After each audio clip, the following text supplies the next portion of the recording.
ভাবুন আপনি শুয়ে আছেন একটি হাসপাতালের বিছানায়, চারপাশে ডাক্তারদের কণ্ঠস্বর, মনিটরে বিপ বিপ শব্দ, আপনার পরিবারের কান্না, সব শুনতে পাচ্ছেন কিন্তু চোখ খুলতে পারছেন না, হাত নড়াতে পারছেন না, একটা শব্দ বের হচ্ছে না। আপনি চিৎকার করে বলতে চান আমি বেঁচে আছি, কিন্তু আপনার শরীর আপনার সাথে বিশ্বাসঘাতকতা করছে। এটা ঘুম না, এটা মৃত্যুও না, এটা এমন এক জায়গা যেখানে মানুষ জীবিত থেকেও বন্দী। আজকে আমরা জানবো কোমায় গেলে আসলে কি হয়। ভিডিওটি খুবই ইনফরমেটিভ এবং ইন্টারেস্টিং হতে চলেছে, এক সেকেন্ড স্কিপ করুন না। চলো ভিডিওটি শুরু করা যাক। কোমা আসলে কি? অনেকেই ভাবে কোমা মানে হলো গভীর ঘুম, কিন্তু সত্যিটা হলো এটা ঘুমও না, মৃত্যু তো একেবারেই না। ঘুম হলে কি হয়? নাম ধরে ডাকলে মানুষ একটু নড়ে ওঠে, জোরে ডাকলে চোখ খুলে তাকায়, আলো পড়লে চোখ কুঁচকে যায়, শরীর তখন সাড়া দেয়। কিন্তু কোমায় থাকা মানুষের ক্ষেত্রে আপনি যতই ডাকুন না কেন, কত জোরে নাম ধরুন না কেন, সে কোনো সাড়া দেয় না। চোখের সামনে আলো জ্বলছে তবুও চোখ খোলে না, হাত ধরে নাড়াচাড়া করছেন তবুও শরীর নীরব। কারণ এই মানুষটা ঘুমিয়ে নেই, সে আছে এমন এক অবস্থায় যেখান থেকে শরীরের উপর তার কোনো নিয়ন্ত্রণ নেই। কোমা হলো এমন একটি অবস্থা যেখানে মানুষের মস্তিষ্ক পুরোপুরি বন্ধ হয় না, কিন্তু যে অংশটা আমাদের সচেতন রাখে, জাগিয়ে রাখে, সেই অংশটা কাজ করা বন্ধ করে দেয়। হার্ট তখনও ধুকধুক করে, ফুসফুস তখনও বাতাস টানে, রক্ত তখনও শরীরের ভেতরে ঘুরে বেড়ায়। মানে শরীর বেঁচে আছে কিন্তু মনের সঙ্গে শরীরের যোগাযোগটা ছিঁড়ে যায়। সে ভেতরে কোথাও আছে কিন্তু বাইরে আসতে পারছে না। এটাই হলো কোমা। কোমায় যাওয়ার মুহূর্তে কি ঘটে?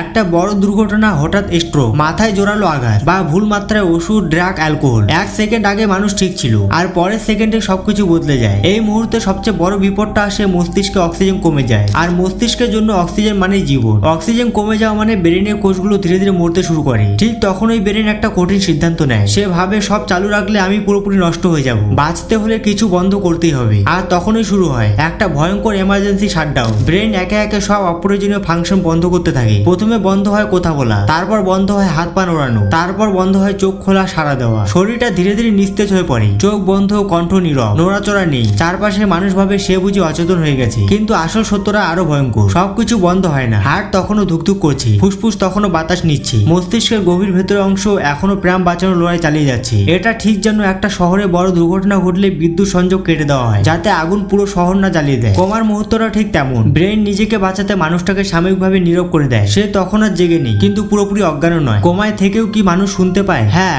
অনেক ক্ষেত্রে কোমায় থাকা মানুষ শুনতে পায়। এটা কোনো গল্প না, এটা বাস্তব অভিজ্ঞতা। অনেক মানুষ কোমা থেকে জেগে উঠে বলেছে তারা অন্ধকারে আটকে ছিল, কিন্তু কান তখনও কাজ করছিল। তারা শুনতে পেয়েছে ডাক্তারদের ফিসফিস করে কথা বলা, মনিটরে বিপ বিপ শব্দ, মায়ের কান্না, এমনকি নিজের মৃত্যু নিয়ে আলোচনা। কিন্তু সমস্যা একটাই, তারা কিছুই বলতে পারতো না। একজন সার্ভাইভার পরে বলেছিল আমি সব শুনছিলাম, ডাক্তার বলছিল আর আশা নেই, পরিবার কাঁদছিল, আমি ভেতরে ভেতরে চিৎকার করছিলাম আমি এখানে আছি, কিন্তু আমার শরীর আমার কথাই শুনছিল না। ভাবুন একবার, আপনি বেঁচে আছেন, সব বুঝতে পারছেন, সব শুনতে পাচ্ছেন, কিন্তু একটা চোখের পলক ফেলতে পারছেন না, একটা আঙ্গুল নড়াতে পারছেন না। আপনি শুধু শুনছেন চুপচাপ, অসহায়ভাবে। এই কারণেই আজ অনেক ডাক্তার বলেন কোমায় থাকা রোগীর সামনে কখনোই নেগেটিভ কথা বলা উচিত না, কারণ সে হয়তো সব শুনছে। এখন প্রশ্ন আসে, কোমায় থাকা মানুষ কি ব্যথা অনুভব করে? অনেক ক্ষেত্রেই করে, কিন্তু এটা সবার ক্ষেত্রে একরকম নয়। সবকিছু নির্ভর করে দুটো বিষয়ের উপর। এক, মস্তিষ্কের কোন অংশটা ক্ষতিগ্রস্ত হয়েছে। দুই, কোমাটা কতটা গভীর। কিছু মানুষের ক্ষেত্রে ব্রেনের সেই অংশ ঠিকই কাজ করে, যে অংশ ব্যথা সিগন্যাল বোঝে। মানে শরীরে সুচ ফুটলে, হাত মোচড়ালে, ইঞ্জেকশন দিলে ভেতরে ভেতরে ব্যথার অনুভূতি তৈরি হয়। কিন্তু ভয়ঙ্কর কথাটা হলো সে ব্যথা বোঝাতে পারে না। না সে মুখ খুলে বলতে পারে আমার কষ্ট হচ্ছে, না সে হাত সরিয়ে নিতে পারে, না চোখ দিয়ে ইশারা করতে পারে। এই কারণেই ডাক্তাররা কোমায় থাকা রোগীদের যত্নে এবং সাবধানে রাখে। ডাক্তাররা অনেক সময় পেইন কিলার বা সেডেশন দেয়, যাতে যদি ব্যথা থাকে সেটা কিছুটা হলেও কমে।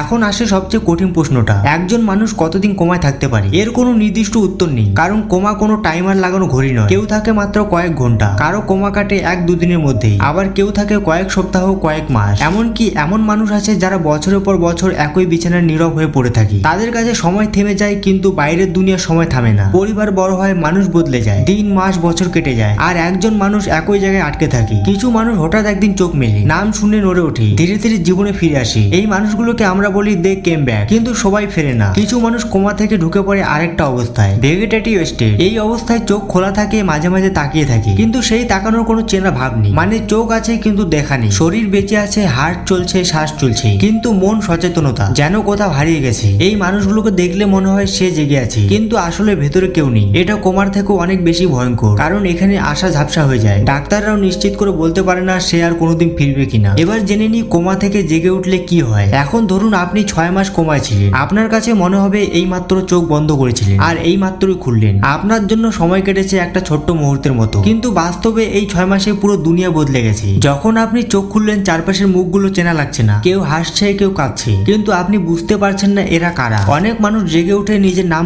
পর্যন্ত ভুলে যায়। আয়নায় তাকিয়ে নিজেকে চিনতে পারে না, কারণ এই মানুষটা নিজের শরীরের সাথেই নতুন করে পরিচিত হচ্ছে। কথা বলা সেটাও সহজ হয় না, জিভ নোড়াতে কষ্ট হয়, শব্দ ঠিক মতো বের হয় না, হাঁটতে পারা তো আরো কঠিন, আর মানসিক দিকটা সেটা আরো ভয়ঙ্কর। চোখ খুলে যখন মানুষ দেখলাম তখন বুঝলাম আমি বেঁচে ফিরেছি। এই মুহূর্তটা একসাথে ভয়, আনন্দ আর বিভ্রান্তিতে ভরা। কোমা থেকে জেগে ওঠা মানে পুরো জীবনটাকে আরেকবার জয় করা। সবাই পারে না, কিন্তু যারা পারে তারা জানে জীবনের দ্বিতীয় সুযোগ কতটা মূল্যবান। কোমার ভেতরে মানুষ কি দেখি, যারা কোমা থেকে ফিরে এসেছে তাদের অভিজ্ঞতা একরকম নয়, কিন্তু আশ্চর্যের বিষয় হলো অনেকের কথার মধ্যে অদ্ভুত মিল পাওয়া যায়। অনেক মানুষ বলে ওটা ছিল গভীর অন্ধকার, এমন অন্ধকার যেখানে আলো নেই, ছায়াও নেই, কোনো শব্দ নেই, কোনো আওয়াজ নেই, মনিটরের বিপ শব্দ সেটাও না। সময় যেন থেমে যায়, 1 সেকেন্ড, 1 মিনিট, 1 ঘন্টা, কিছুই আলাদা করে বোঝা যায় না। কেউ কেউ বলে তাদের কোনো অনুভূতিও ছিল না, না সুখ, না দুঃখ, না ভয়, শুধু এক অদ্ভুত শূন্যতা। কিন্তু সবাই এক অভিজ্ঞতা পায় না। কেউ কেউ আবার বলে তারা একটা আলো দেখেছিল, খুব শান্ত, খুব নরম আলো। কেউ শুনেছে পরিচিত কণ্ঠ, মায়ের ডাক, কারো নাম ধরে ডাকা। আর সবচেয়ে অবাক করা অভিজ্ঞতা, কিছু মানুষ বলে তারা নিজের শরীরকে দূর থেকে দেখেছিল। হাসপাতালে বিছানায় শুয়ে থাকা শরীরটা, ডাক্তারদের ব্যস্ততা, পরিবারের কান্না, সব যেন উপরে ভেসে দেখছিল। বিজ্ঞান বলে এই সবই নাকি ব্রেনের শেষ লড়াই। অক্সিজেন কমে গেলে, ব্রেনের কেমিক্যাল ভারসাম্য নষ্ট হলে এমন অনুভূতি তৈরি হতে পারে, মানে সবই নাকি নিউরনের খেলা। কিন্তু প্রশ্নটা থেকেই যায়, যদি সবই কেমিক্যাল হয় তাহলে কেন এত মানুষের অভিজ্ঞতা এতটা একরকম? কেন আলোর কথা বলে অনেকেই, কেন পরিচিত কণ্ঠ শোনার কথা বলে? তাহলে কি কোমা কেবল অচেতন অবস্থা নয়, নাকি এটা এমন এক জায়গা যেখানে জীবন আর মৃত্যুর সীমারেখা খুব পাতলা হয়ে যায়? এই প্রশ্নের উত্তর আজও কেউ জানে না। কোমা আমাদের শেখায় জীবন আর মৃত্যুর মাঝখানে একটা অদৃশ্য দরজা আছে। কেউ ফিরে আসে, কেউ আসে না, আর যারা ফিরে আসে তারা জানে একটা নিঃশ্বাসের দাম আসলে কতটা। আজকের এই ভিডিওটা তোমাদেরকে কেমন লাগলো তোমরা কমেন্ট করে জানাতে ভুলবে না। এরকম ইনফরমেটিভ এবং ইন্টারেস্টিং ভিডিও দেখতে চাইলে চ্যানেলটিকে সাবস্ক্রাইব করতে ভুলবে না। তাহলে আজকের জন্য এখানেই দেখা হচ্ছে পরের ভিডিওতে।